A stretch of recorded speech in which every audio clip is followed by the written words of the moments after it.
فبأي آلاء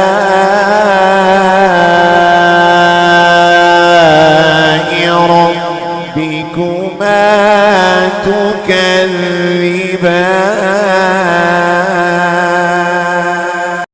کوشش کرتے ہیں اور جو منظر پیش ہونے والا ہے، جو منظر آنے والا ہے، اس کا نظارہ قرآن کے الفاظ میں کرتے ہیں کہ اس وقت لوگوں کی کیا کیفیت ہوگی، کفار کا اس وقت کیا حال ہوگا، اور ہم یہ اس منظر سے عبرت حاصل کریں، نصیحت حاصل کریں کہ اللہ تبارک و تعالیٰ نے ایمان کی کتنی بڑی دولت ہمیں اور آپ کو نصیب فرمائی، عطا فرمائی، مسلمان ہمیں بنایا، یہ کتنا بڑا احسان ہے.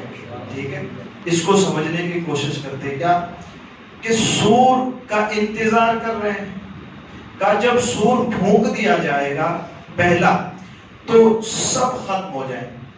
سب ختم کیسے ختم؟ کہ جس اسرافیل نے سور پھونکا ہے وہ اسرافیل بھی اب ختم ہو جائے.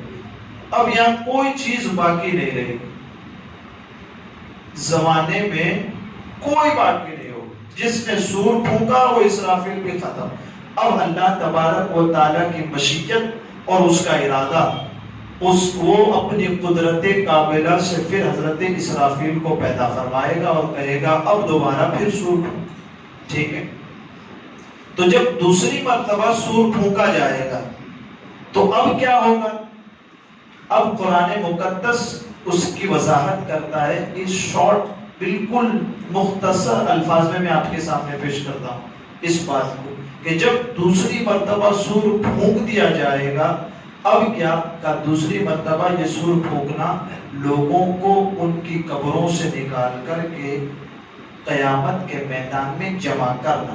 یہ لوگ اپنی قبروں سے اٹھیں گے اور قیامت کے میدان کی طرف چل پڑیں گے. کہاں؟ جو ہم بار بار امام صاحب یا مولانا لوگ دعا کرتے ہیں، ربنا انک جامع الناس لیوم لا ریب فیہ ان اللہ لا یخلف المیعاد. ربنا اے ہمارے رب، انک جامع الناس، یقیناً بے شک تو لوگوں کو جمع کرنے والا ہے، لیوم لا ریب فیہ، اس دن کے واقع ہونے میں کوئی شک نہیں ہے. آج جن کو تھوڑا سا بھی شک ہے نا، پتہ نہیں قیامت میں جمع ہوں گے یا نہیں ہوں گے. ویسے کافروں کو تو ہے ہی نہیں، وہ تو یوں ہی سمجھتے ہیں کوئی قیامت آنے، لیکن مسلمان ہونے کے ناطے بھی کچھ مومنین کو دنیا میں ایسے مست ہو چکے ہیں کہ انہیں کچھ پتہ ہی نہیں کہ قیامت ہمارے اوپر بھی آنے والی ہے. کہ یہ آیت ہمارے لیے بھی درس عبرت ہے اور بہت بڑی نصیحت ہے کہ جو آج جن کی آنکھیں بند ہیں وہ قرآن کی ان آیتوں کو پڑھ کے اس نظارے کو ابھی سے دیکھیں. ہے نا، کیسا ہوتا ہے کہ فلمیں دکھائی جاتی ہے نا، 2050 میں ایسا ہوگا، قرآن کہتا ہے قیامت میں ایسا ہوگا. اگر اس فلم کو دیکھنا چاہتے ہو قرآن کی آیتوں کو پڑھو. فلم تو نہیں کہہ سکتے ہم، لیکن ایک تعبیر ہم آپ کے سامنے پیش کرتے ہیں، نظارہ لائیو ٹیلی کاسٹ کا قرآن بتائے گا، اس کو دیکھو. قبروں سے نکلیں گے نا لوگ، کہاں کہ اللہ تبارک و تعالیٰ کے حضور سب حاضر ہوں گے، جمع ہوں گے. اس وقت کفار مکہ جب قبروں سے نکل رہے ہوں گے نا، کہیں گے ہائے خرابی، ہمارے قسمت کی خرابی کہ ہمیں کس نے نیند سے اٹھا دیا. کفار مکہ قبروں سے اٹھتے ہوئے کہیں گے ہائے خرابی ہمارے لیے کہ کس نے ہمیں اٹھا دیا نیند سے. حضرت عبداللہ ابن عباس کہتے ہیں کہ جو پہلا سور پھونکا گیا تھا اور دوسرا سور پھونکا گیا تھی، یہ دونوں کے درمیان جو عرصہ اور ٹائم ہے اللہ جب بہتر جانتا ہے وہ کتنا ہے، دو سور کے درمیان کا. حضرت عبداللہ ابن عباس کہتے ہیں اس جو ٹائم ہوگا نا، یہ جو زمانہ ہوگا، اتنے ٹائم کے اندر کفار مکہ سے عذاب کو ہٹا دیا جائے. کفار مکہ نہیں بلکہ کافروں سے کیا عذاب کو ہٹا دیا جائے گا. تو یہ چین و سکون کی نیند میں ہوگا، بڑے بڑے آرام سے سو رہے ہوں گے، کہا عذاب تو ہے نہیں. جب عذاب نہیں ہے نا، آرام سے سو رہے ہوں گے. اب اچانک آنکھ کھلے گی، دوسرا سور پھونک دیا جائے، سب قبروں سے اٹھ کر کے حاضر ہونے لگیں گے قیامت کے میدان. اتنے اچھے بھلے ہم سو رہے تھے، کس نے ہمیں جگا دی. یہ اب قیامت کے ہولناکیوں کو، قیامت کے منظر کو جب اپنی آنکھوں کے سامنے دیکھیں گے کفار مکہ تو کیا کہیں گے اس سے اچھا تو وہ قبر ہی کا عذاب تھا، کاش ہمیں وہیں پڑے رہنے دیتے اور وہیں عذاب دیتے رہتے۔ قیامت کی سختی، ابھی جہنم میں نہیں گئے، دیکھیں اس کو بھی سمجھئے کیا، یہ تھوڑا سا ایک عرصہ ہے کہ قبر سے اٹھیں اور قیامت کی طرف چلیں جمع ہوئے، اس میں ان کی کیفیت قرآن بتاتا ہے، یہ وہاں کہیں کہ کاش ہمیں قبروں ہی میں پڑے رہنے دیا جاتا، وہی عذاب دیا جاتا، یہ تو بڑا سخت عذاب، ابھی تو جہنم میں گئے بھی نہیں۔ ابھی تذکرہ آئے گا اس کے 8 آیتوں کے بعد، جنتی جنت میں پہنچیں گے تب کیا کہیں گے، جہنمی جہنم میں پہنچیں گے تب کیا کہیں۔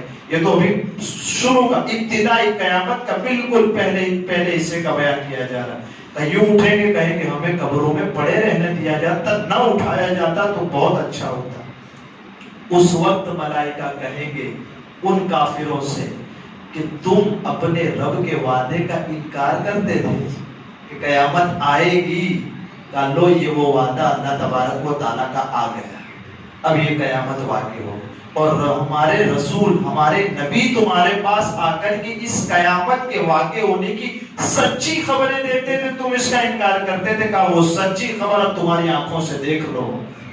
کل تک نہیں مانتے تھے، آج اس کا لائیو ٹیلی کاسٹ تمہارے سامنے ہو رہا ہے، اب اس کا مشاہدہ کر لو اور اب مان لو۔ اب کہیں گے یار میرے رب کا وعدہ سچا ہے، نبیوں نے جو کہا وہ سچ تھا، کہا اب ایمان لا رہے ہو، کہا اب یہ قبول نہیں ہوگا، اب اس کو قبول نہیں کیا جائے گا۔ اب جمع ہوں گے نا تو قرآن مقدس اس کی بھی وضاحت کرتا ہے کہ سب جب اللہ تبارک و تعالیٰ کی بارگاہ میں حساب کے لیے حاضر ہوں گے تو کہا جائے گا جس نے نیکی کی ہے، ایک چھوٹی سی بھی نیکی کی ہے، اس کے ثواب میں سے کمی نہیں کی جائے گی، جس نے تھوڑی سی بھی برائی کی ہے اس کے عذاب میں سے بھی کمی نہیں کی جائے گی، جتنا ہے اتنا دیا جائے گا۔ کیوں کہ وہ رب کوئی بندہ اگر ظلم کرے تو اس ظلم کرنے والے بندے کو پسند نہیں فرماتا، ان اللہ لا یحب الظالمین، جو ظلم کرتے زمین والوں پہ اللہ اس ظلم کرنے والے کو پسند نہیں کرتا۔ تو جو رب کسی بندے پر ظلم کرے اسے نہ پسند کرے تو پھر رب ظلم کرے، بندہ یہ تصور بھی کیسے کر سکتا ہے کہ رب کی طرف سے ظلم؟ کہا نہیں، تم نے اگر ثواب اور نیکی کی ہے تو آپ کی نیکی سے کوئی کمی نہیں کی جائے گی، اگر برائی کی ہے تو اس میں کوئی چیز کا اضافہ نہیں کر دیا جائے، جتنی برائی اتنا عذاب، جتنا ثواب اتنی نیکی، برابر حساب دیا جائے گا۔ اس کو قرآن کے انداز میں سمجھیے کہ قرآن کہتا ہے وَنُفِخَ فِي الصُّورِ فَإِذَا هُم مِّنَ الْأَجْدَاثِ إِلَىٰ رَبِّهِمْ يَنْسِلُونَ، اور سور میں پھونک مار دی جائے گی تو اس وقت وہ اپنی قبروں سے نکل کر رب کی طرف دوڑتے ہوئے چلیں گے، میدان محشر کی طرف، اور رب کی بارگاہ میں حاضری کے لیے دوڑتے ہوئے چلیں گے۔ جب چلیں گے تو کہیں گے قَالُوا يَا وَيْلَنَا مَنْ بَعَثْنَا مِن مَّرْقَدِنَا، کہیں گے ہائے ہماری خرابی، کس نے ہمیں ہماری نیند سے بیدار کر دیا، کس نے ہمیں اٹھا دیا ہماری نیند سے۔ ہذا ما وعد الرحمن وصدق المرسلون، یہ ہے وہ رحمان کا سچا وعدہ جو اس نے تم سے کیا تھا اور وہ رسول جنہوں نے تمہیں سچ فرمایا تھا، کہ یہ ہے وہ وعدہ۔ پھر آگے قرآن کہتا ہے ان كانت الا صيحة واحدة فاذا هم جميع لدينا محضرون، وہ تو صرف ایک چیخ ہوگی، کہ یہ جو سور پھونکنا یہ کیا ہے، یہ کسی کو آوازیں دی جائے گی، لوگوں کو کہا جائے گا تم اٹھو تم اٹھو تم اٹھو، کہا نہیں، وہ تو صرف ایک چیخ ہوگی، صيحة واحدة فاذا هم جميع لدينا محضرون، تو اسی وقت وہ سب کے سب جتنے بھی قبروں میں ہوں گے وہ سب کے سب ہماری بارگاہ میں حاضر کر دیے جائیں، سب حاضر کر دیں۔ جن کو شیروں نے پھاڑ ڈالا تھا ان کو بھی حاضر کر دیا جائے، جن کو مچھلیوں نے کھا لیا تھا ان کو بھی حاضر کر دیا جائے، کنویں میں گر کے جو مر گئے تھے ان کو بھی حاضر، ہر طریقے کے جاندار کو اللہ کی بارگاہ میں حاضر کر دیا جائے گا۔ فَالْيَوْمَ لَا تُظْلَمُ نَفْسٌ شَيْئًا وَلَا تُجْزَوْنَ إِلَّا مَا كُنْتُمْ تَعْمَلُونَ، تو آج کسی جان پر ظلم نہیں کیا جائے گا، ذرہ برابر بھی کسی جان پر ظلم نہیں کیا جائے گا۔ وَلَا تُجْزَوْنَ إِلَّا مَا كُنْتُمْ تَعْمَلُونَ، تو کہا کیا کیا جائے گا، تمہیں تمہارے اعمال کا بدلہ دیا جائے گا۔ جو تم دنیا میں کر کے آئے ہو، جیسا کر کے آئے ہو، آج بھرنے کا دن ہے، تم نے جیسا کیا ہے ویسا پاؤ گے۔ یہ قیامت کا ابتدائی حال۔ اب اس کے آگے کی بات آئے گی، جنتی جنت کی طرف جائیں گے، جہنمی جائیں گے، انشاءاللہ تبارک و تعالیٰ اس کو کل اور پھر سماعت کریں گے۔ لیکن ایک بات صرف ہمیں اور آپ کے لیے عبرت یہ ہے کہ یہ حال قرآن بیان کر چکا، تو آج ہمارے دل میں آج سے ابھی سے اس حالت سے ہمارا حال یہ نہ ہو کہ کل اٹھ کر ہم بھی یہ کہیں کس نے ہمیں اپنی قبر سے اٹھایا، یعنی کہ آج اپنے رب کی بارگاہ میں حاضر ہو جائیں، آج اپنے رب کو منا لیں، آج اپنے رب کو راضی کر لیں، تاکہ کل یہ کہنے کی باری نہ آئے کہ کس نے ہمیں اپنی قبر سے اٹھایا، کہ جو قبر میں مجھے عذاب دیا جاتا تھا وہ اچھا تھا،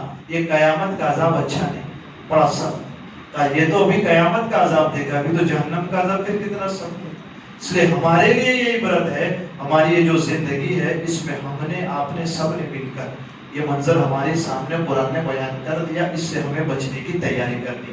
اللہ تعالیٰ ہم سب کو اس ہولناک منظر سے محفوظ فرمائے، ہمارے کہنے آپ کے سننے میں مدن سلم کوئی خطا ہوئی ہو، اللہ عز و جل اپنے حبیب کے صدقے اسے معاف فرمائے۔ استغفر اللہ ربی من کل ذنب واتوب الیہ، وصلی اللہ تعالی علی خیر خلقہ محمد وعلی آلہ وصحبہ اجمعین برحمتک یا